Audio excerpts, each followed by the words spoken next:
Queridos irmãos, queridas irmãs, paz e bem. Na alegria do Espírito Santo, mais uma vez me encontro aqui pelas redes sociais, aqui no canal da Capela São Sebastião, para podermos vivenciar o Evangelho do dia. E eu te convido já a tomar a espada do Espírito, como diz São Paulo escrevendo sua carta à comunidade de Éfeso, versículo 17 do capítulo 6, São Paulo vem dizer: tomai em mãos a espada do Espírito, isto é, a palavra de Deus. Como combatente, agora eu te convido a tomar em punhos a espada do Espírito, que é a palavra de Deus no Evangelho de São Marcos, capítulo 11, o versículo do 27 ao 33. O Senhor esteja conosco, Ele está no meio de nós. Proclamação do Evangelho de Jesus Cristo segundo São Marcos. Glória a vós, Senhor. Naquele tempo, Jesus e seus discípulos voltaram outra vez a Jerusalém. E andando Jesus pelo templo, acercaram-se dele os príncipes dos sacerdotes, os escribas e os anciões. E perguntaram-lhe: com que direito fazes isso? Quem te deu autoridade para fazer essas coisas? Jesus respondeu-lhes: também eu vos farei uma pergunta. Respondei-me, e vos direi com que direito faço essas coisas. O batismo de João vinha do céu ou dos homens? Perguntou Jesus. Respondei-me. E discorriam lá consigo: se dissermos do céu, ele dirá: por que razão, pois não crestes nele? E se ao contrário dissermos dos homens, tememos o povo. Com efeito, tinham medo do povo, porque todos julgavam ser João um profeta. Responderam a Jesus: não o sabemos. Jesus então respondeu: eu tampouco vos direi com que direito faço essas coisas. Meus irmãos e minhas irmãs, estas são palavras da salvação. Glória a vós, Senhor. Que as palavras do Santo Evangelho perdoem os nossos pecados e nos conduza à vida eterna. Amém. Queridos irmãos e irmãs, nós sabemos que todos nós, ao sermos levados, ainda criancinhas, na pia batismal ou recém-nascidos, nós recebemos naquele momento a unção do Espírito Santo. Naquele momento nós nos tornamos membros de Cristo, membros da Igreja de Cristo, e foi-nos dado o chamado monos do sacerdócio batismal, ou seja, a unção e a autoridade de podermos levar a palavra de Deus com a autoridade desse batismo. Então eu e você, nós fazemos parte desses que Jesus disse: ide e evangelizai. A missão da igreja é nossa missão, até porque nós somos a igreja. Nós somos o corpo de Cristo. E eu e você devemos levar esta palavra e levá-la com autoridade. A gente viu no episódio de ontem em que Jesus vai àquela figueira esperando fruto, pois ela aparentava tê-lo. A gente se depara com Jesus entrando no templo, expulsando aqueles que fizeram ali do lugar de oração um covil de ladrões, uma casa de comércio. A gente viu tudo isso e hoje aqui as autoridades o cercam. Os príncipes dos sacerdotes, os anciões e os escribas o cercam Jesus e vêm interrogar dele: que autoridade tu tens para fazer isso? Então aqueles homens se sentiram ofendidos, porque chega ali Jesus. Quem é Jesus? Jesus de Nazaré, um simples homem, não tinha passado pela escola dos escribas. E agora chega aquele homem, Jesus de Nazaré, filho de Maria e José, José carpinteiro, Maria uma simples dona de casa, E agora aquele Jesus de Nazaré, filho de Maria e José, homem simples, filho de pai simples, agora está ali doutrinando, ensinando no templo, expulsando, fazendo e com autoridade. As autoridades ali encostam nele, os sumos sacerdotes, os anciões, os escribas, e indaga dele qual autoridade tu tens para fazer isso. Ora, aquele simples Jesus, que não tinha passado pelas escolas dos escribas, os escribas que eram especializados na lei de Moisés, agora eles interrogavam: nos apresente a tua carta de autoridade. E Jesus vai e diz, percebendo a malícia, Jesus entra no jogo, mas no jogo defensivo. Eles vêm no jogo ofensivo, Jesus entra no jogo defensivo. Vou também vos fazer uma pergunta. Se vocês me responderem, eu responderei a vocês. O batismo de João vinha dos homens ou de Deus? E aí eles começam ali a conversar entre eles e dizem: se dissermos de Deus, ele vai perguntar por que não crestes nele, já que vocês se dizem ser os representantes de Deus aqui na terra. E se dissermos os homens, veja a multidão que o cerca, e esta multidão tinha João como um grande profeta. E aí eles podem se revoltar contra nós. E aí eles deram uma de despercebido, nem assim? A malícia, essas pessoas maliciosas, elas se aproximam muitas vezes de nós com perguntas, e quando nós colocamos outra pergunta, elas se dão uma de despercebida, que não sabe de nada, mas no entanto a malícia no coração, o veneno do inferno no coração, porque aqueles homens estavam com o veneno do diabo. O veneno no coração, o veneno da inveja, o veneno de que eles pensavam: se este homem continuar, nós vamos perder nossa autoridade. Ou, em outras palavras, nós vamos perder nosso prestígio, nosso lugar, nossa cadeira, nossa fama, nossa regalia.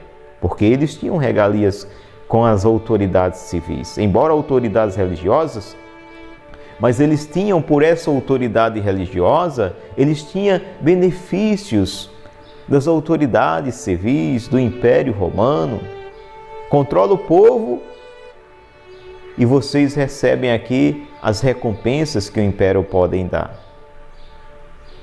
Ou seja, manipula o povo, deixa o povo aqui nessa redoma e nós concederemos regalias.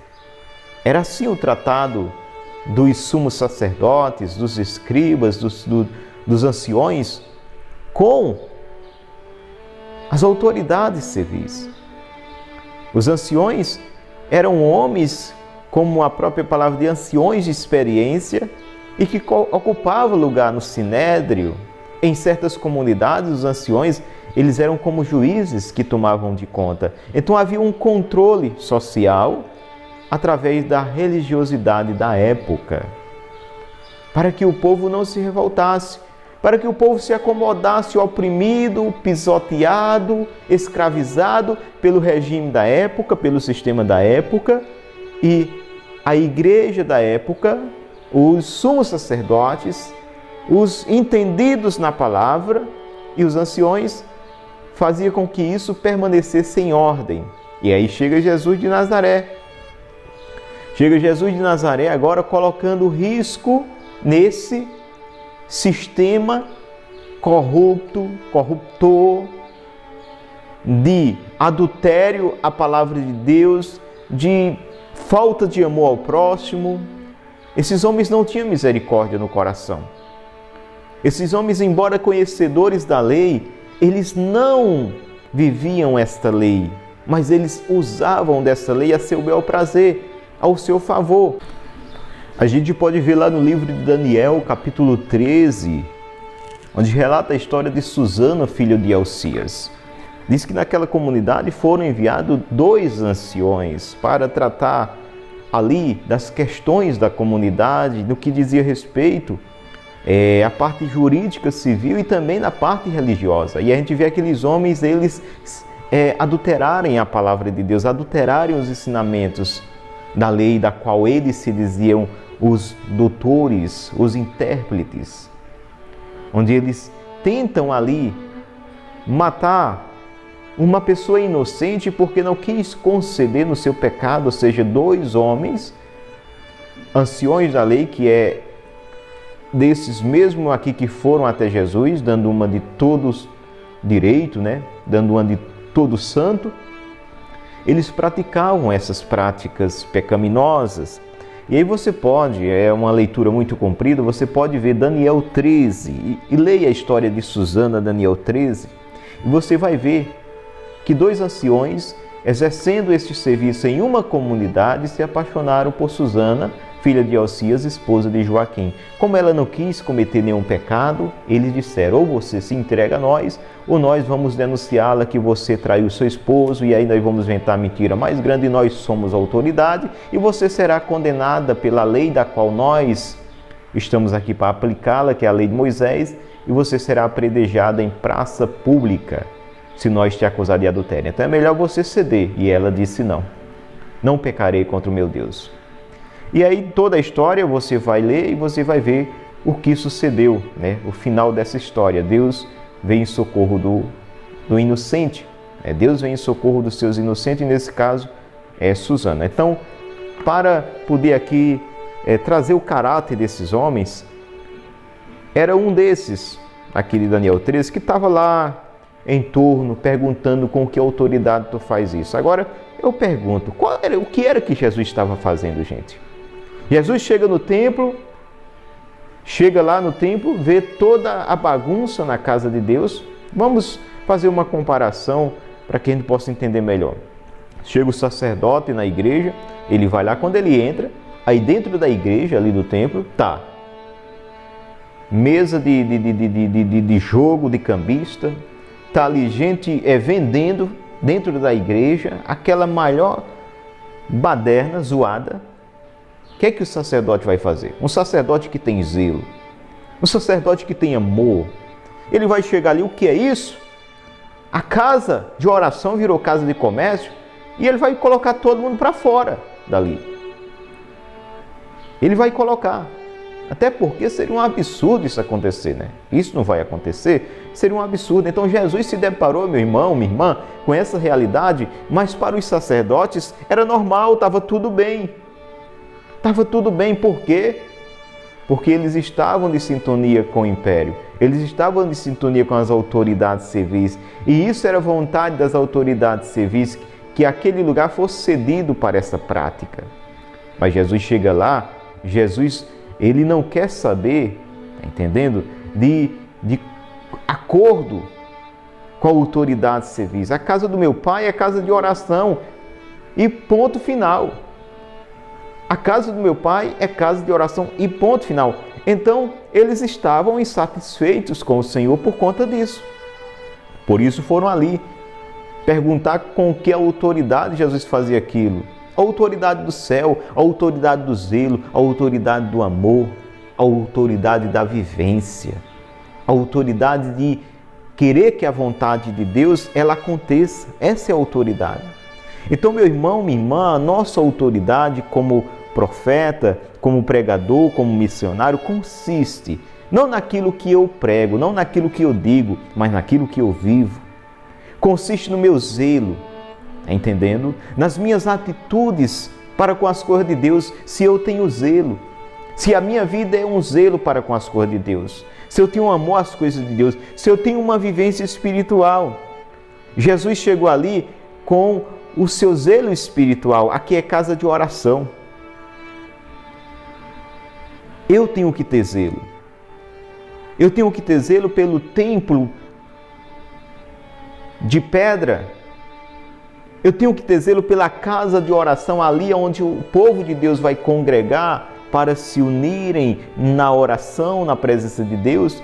E muito mais zelo eu tenho que ter pela casa de Deus, que sou eu. Eu sou templo vivo, você é templo vivo do Espírito Santo. E nós não podemos relaxar o nosso zelo. Nós devemos ter zelo. Expulsar tudo aquilo que quer tirar o verdadeiro sentido de nossa vida, que é a oração. Nós somos um ser que dependemos da oração. Devemos colocar isso na nossa cabeça. A nossa vida, o nosso ser depende de uma vida de oração. Não tem como ter uma comunhão perfeita com o céu sem uma vida de oração. Não tem como, gente. E isso Jesus quis passar naquele momento. Aqui é casa de oração, gente.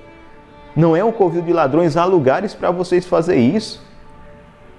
Há lugares para vocês vender vossas coisas. Mas aqui não. Aqui é casa de oração. A casa do meu Pai é casa de oração. Foi isso que Jesus, Ele quis dizer.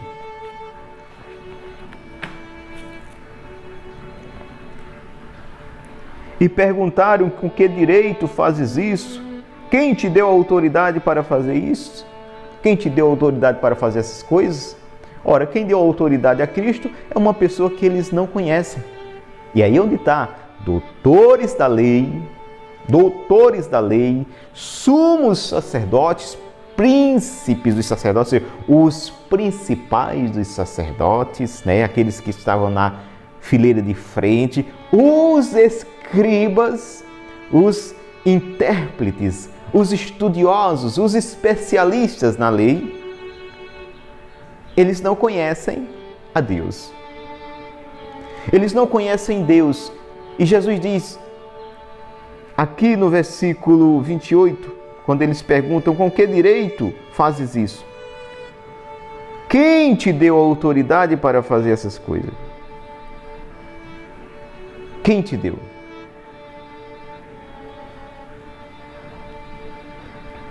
Então aqui esses doutores, esses sábios e entendidos perguntam a Jesus: com que direito fazes isso? Quem te deu autoridade para fazer essas coisas?